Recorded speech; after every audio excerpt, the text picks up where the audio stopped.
Mark, Lisa, and Darren weren't your typical airport workers. They were the invisible gears turning Heathrow's vast machine. But beneath their uniforms and routine shifts hid a secret darker than anyone imagined. A carefully orchestrated drug smuggling ring that used the busiest airport in the world as their perfect cover. What started as small favors quickly spiraled into a criminal empire operating in plain sight, and no one was safe from the corruption within. Heathrow Airport buzzes with life day and night. A giant machine of motion and noise. Planes land and take off almost every minute. Thousands of passengers stream through terminals, dragging suitcases, scanning passports, catching connecting flights. It's a city within a city, monitored by cameras, patrolled by security, guarded by customs.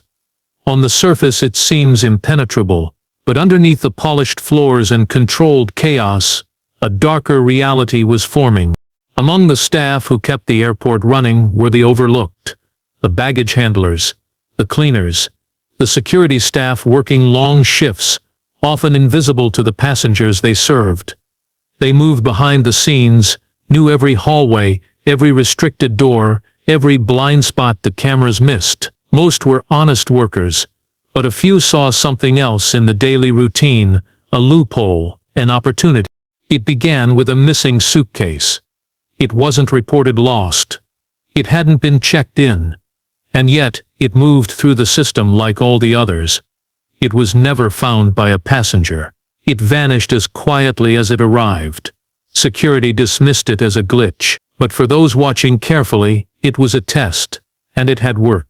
A group of airport workers realized they could use the very system designed for efficiency and order to commit a crime so large it would go unnoticed, at least for a while.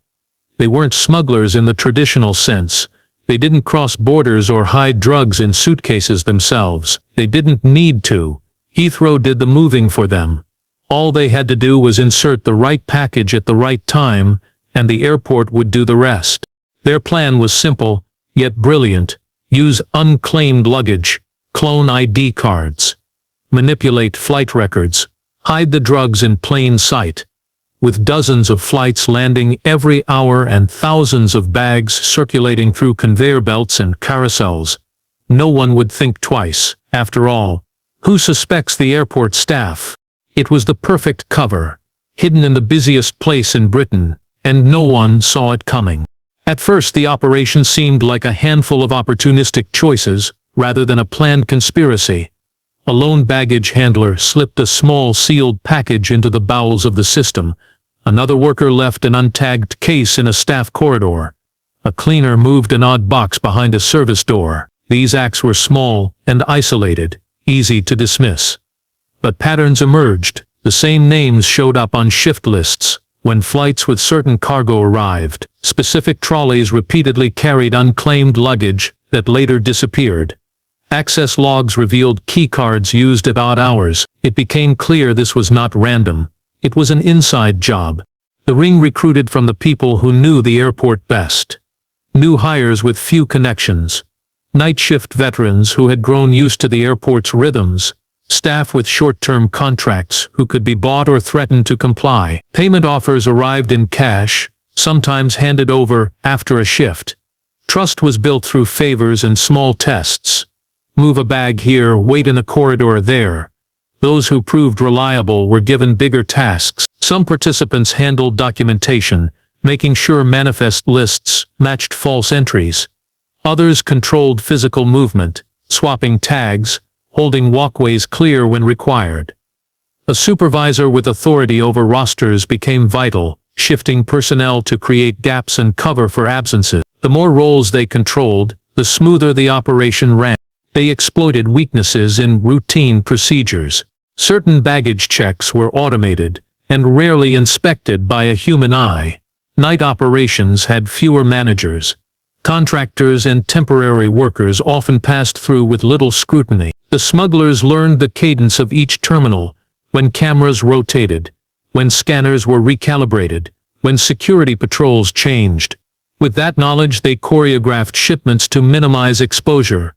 Every successful transfer reinforced confidence. Money flowed. Standards slipped. Loyalty replaced caution. Gradually the ring's ambition grew. Small shipments became regular consignments. Routes expanded beyond a single terminal to involve multiple flights and external couriers. What started as a handful of complicit employees hardened into a structured network with clear roles, quiet rules, and a dangerous sense of invulnerability. For nearly a year and a half, the smuggling network thrived in the shadows of Heathrow's sprawling infrastructure.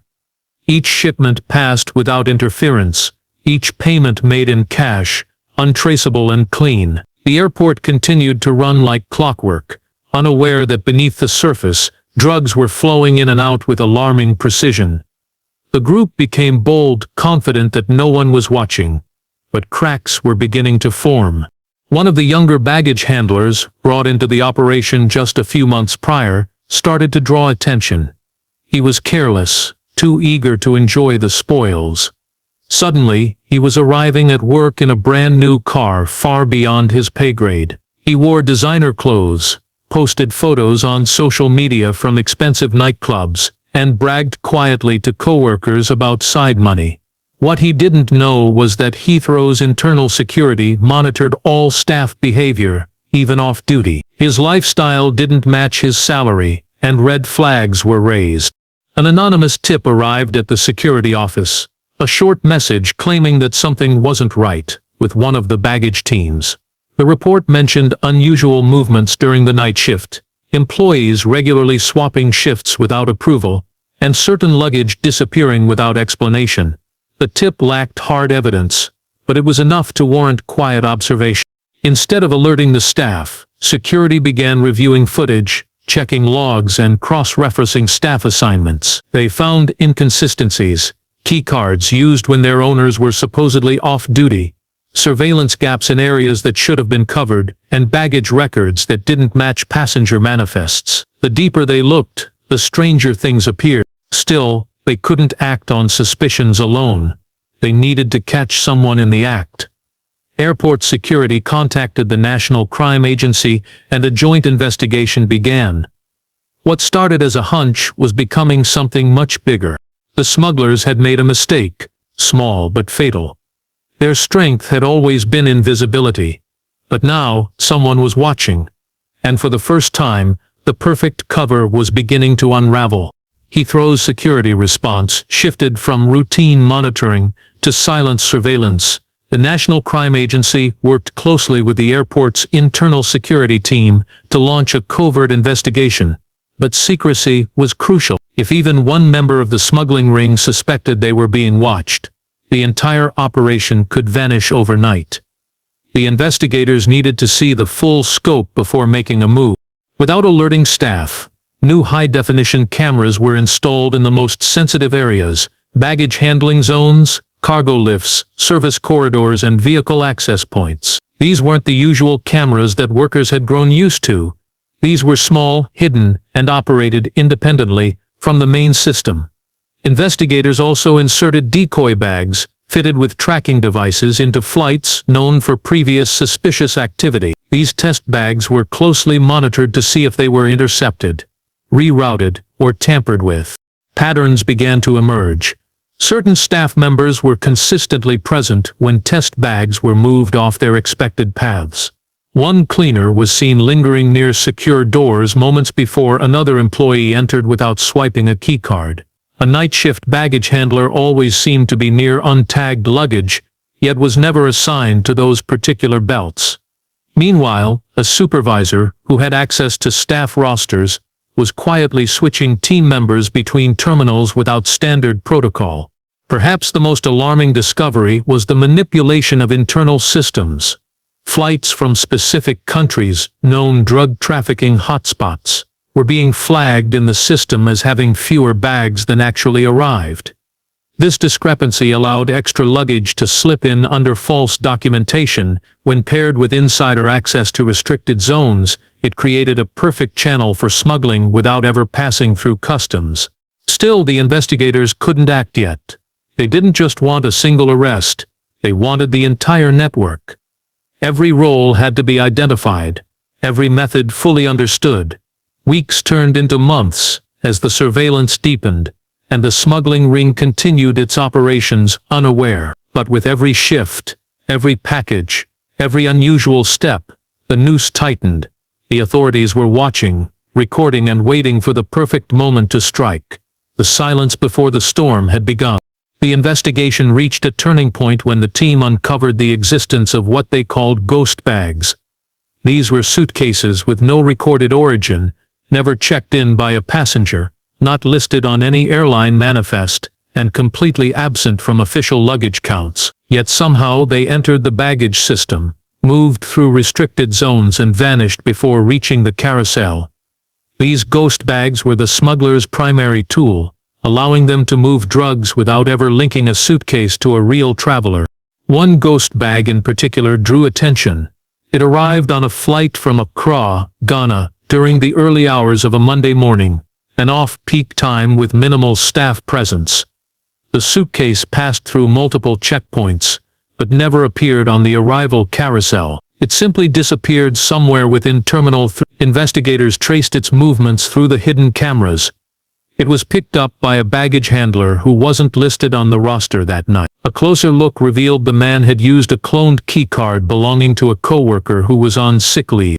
When the bag was finally located in a secure airport storage room, its contents confirmed the worst suspicions. Hidden inside layers of clothing was a solid brick of cocaine, nearly a kilogram in weight, wrapped in vacuum-sealed plastic and marked with a coded symbol. It was high purity, straight from a cartel source, and worth over £100,000 on the street. This single find gave the investigation a clear direction. They now had physical evidence, surveillance footage, and proof of keycard tampering. It wasn't just staff bending rules, it was organized, strategic, and deeply embedded. The ghost bags weren't occasional anomalies. They were routine shipments camouflaged within the chaos of daily airport operations. With this discovery, the NCA expanded its surveillance.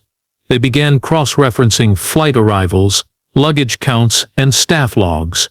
More ghost bags were identified. Some were passed off in storage rooms, others left in janitorial closets or transferred to vehicles using employee-only exits. It was now clear that Heathrow wasn't just a transit hub. It had become a hidden drug corridor.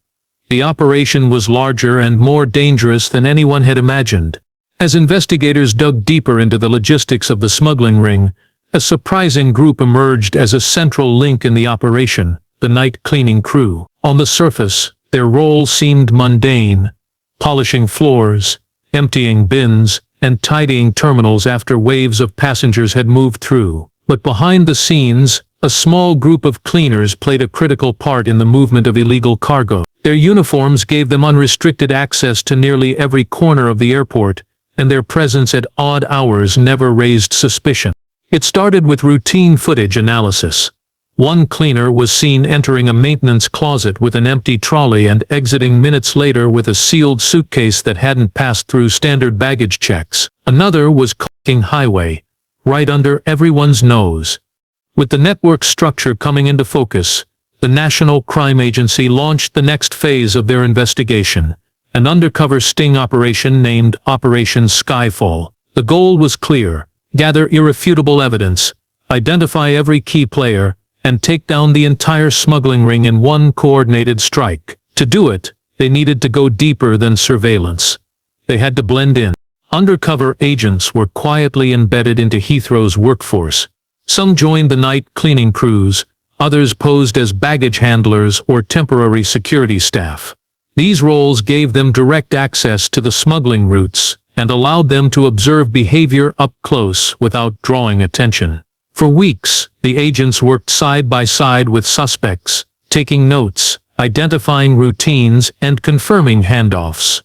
Parallel to this, investigators placed tracking devices inside decoy suitcases designed to mimic real drug shipments. These bags were loaded onto flagged flights and monitored as they moved through the system. In one instance, a decoy bag was intercepted by a known baggage handler, passed to a cleaner, and then left in a public terminal bathroom. Moments later, a man wearing civilian clothes retrieved it and exited the airport. The man was followed by a surveillance team as he drove to a quiet residential area just outside London. Once he entered a flat, officers moved in and arrested him. Inside the bag was 3.5 kilograms of heroin, high-grade, vacuum-packed and marked with the same cartel symbols found on earlier ghost bags.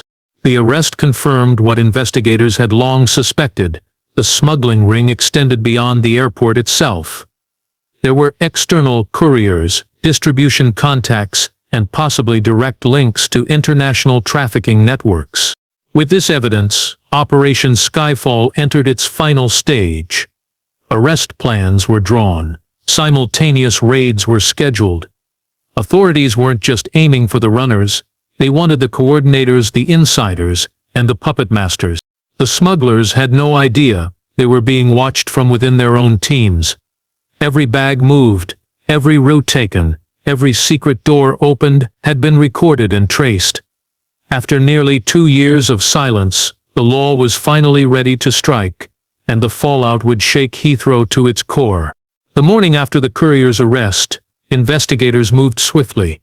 Raids were carried out across London and the surrounding areas, targeting homes, storage units, and even employee break rooms inside Heathrow. Dozens of suspects were detained, including baggage handlers, cleaners, and low-level couriers. But the most significant arrest came later that day, someone no one had suspected, yet whose role had been critical from the beginning. He was a mid-level operations supervisor, responsible for coordinating staff schedules, assigning terminal duties, and approving last-minute changes. On the surface, he appeared professional and quiet, with a spotless employment record, but behind the scenes, he had been manipulating every layer of the smuggling operation.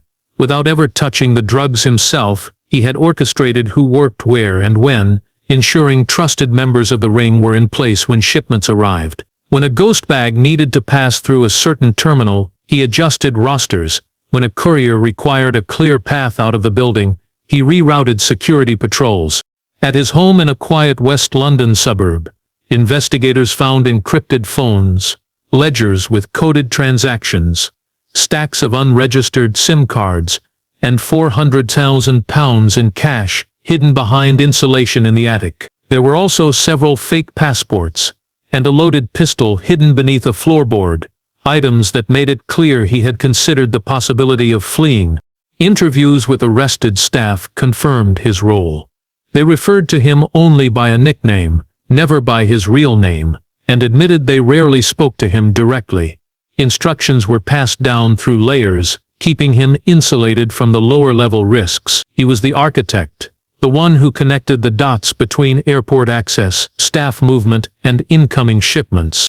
His arrest sent a shockwave through Heathrow. It wasn't just that someone so embedded in the system had betrayed it, it was how effortlessly he had done it.